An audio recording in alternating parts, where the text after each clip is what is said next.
দক্ষিণ আফ্রিকাকে তাদের মাঠে দ্বিতীয় টেস্টে ভারত 5 দিনের জায়গায় 1.5 দিনেই উড়িয়ে দিল। ক্রিকেট ইতিহাসে সব থেকে ছোট ম্যাচের রেকর্ড গড়ল ভারত। 2024 আইপিএলে লখনৌ সুপার জায়ান্টে যোগ দিলেন মহেন্দ্র সিং ধোনি। নমস্কার, আমি প্রীতিশ, আপনাদের স্বাগত জানাই ক্রিকেট স্ট্র্যাটেজিতে। ভারত কখনো কেপ টাউনে জেতেনি, শুধু তাই নয়, এশিয়ার কোনো টিমই কেপ টাউনে দক্ষিণ আফ্রিকাকে কোনোদিন হারাতে পারেনি। কিন্তু এবার বুমরা ও মোহাম্মদ সিরাজের বিস্ফোরণে দক্ষিণ আফ্রিকার দুর্গ উড়ে গেল। কেপটাউনের বাউন্সে ভরা পিচে আরও একবার মুখ থুবড়ে পড়ল দক্ষিণ আফ্রিকার ব্যাটিং।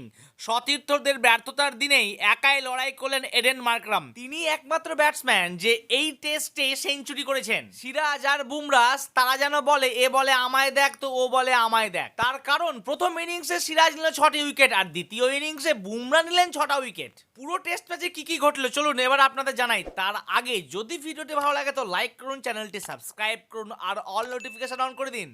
টসে জিতে সাউথ আফ্রিকা প্রথমে ব্যাট করে 55 রান করে আর তার জবাবে ইন্ডিয়া প্রথম ইনিংসে করে 153 রান।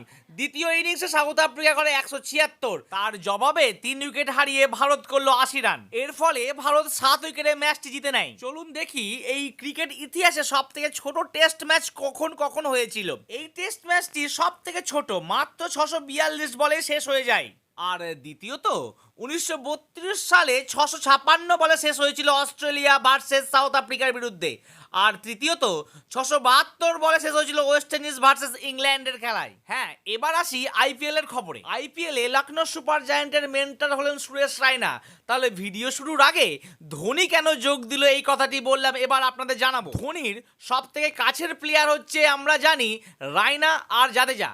তাই ধোনি যেভাবে খেলা পরিচালনা করেন, রায়না ঠিক সেইভাবেই লখনৌকে গাইড করতে চলেছে। তাহলে অন্যভাবে দেখতে গেলে ধোনির প্রভাব অবশ্যই থাকবে লখনৌতে।